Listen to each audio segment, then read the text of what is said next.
Je suis Yezer et vous êtes donc au micro du cœur. Notre dernier épisode a été tourné hier en studio et le sujet c'était l'impact de l'infidélité dans le couple sur les enfants.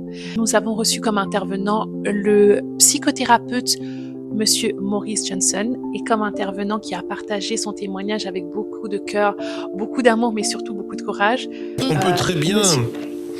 faire des erreurs dans sa vie de couple sans que néanmoins ça ait des conséquences sur son rôle de parent. Donc on peut quelque part rester un bon parent, tout simplement, ou en tout cas un parent qui joue son rôle. Monsieur Eli Ngoy, et tous les deux donc m'ont rejoint en studio et le psychothérapeute a pu souligner qu'il s'agissait d'un trauma, de choc émotionnel, particulièrement le fait de rencontrer ces entre guillemets demi-frères et sœurs à l'âge préadolescente, adulte même parfois.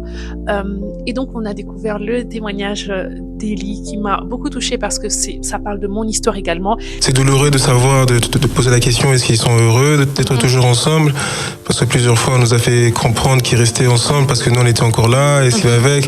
Et là il n'y a plus tous les enfants, tout le monde est aux études, le nid est un peu vide, mais ils sont toujours ensemble. Est-ce que c'est par choix ou c'est par responsabilité, c'est par devoir? Donc c'est douloureux quand je pense à comment ils vivent cet amour. Et ça parlait de l'histoire du psychothérapeute parce qu'on a tous vécu la même chose. C'était un phénomène de société dans les communautés afrodescendantes.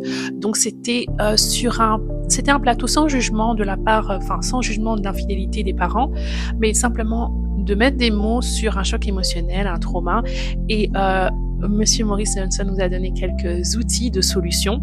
Et ce que moi je retiens particulièrement et que Eli a très très bien expliqué, c'est qu'en fait, se rendre compte de l'infidélité du couple de ses parents en tant qu'enfant, ça casse en fait ce mythe de la famille, ce mythe, cette forme d'exemple de perfection qu'on pourrait avoir. Après tout, nos parents ne sont que des humains, mais ce qu'on a découvert tout au long de son récit, c'est aussi que même en tant qu'adulte, on a encore besoin de trouver un exemple qui nous permet de continuer à marcher sur un chemin qu'on voudrait atteindre, c'est-à-dire rester dans un couple avec une famille solide.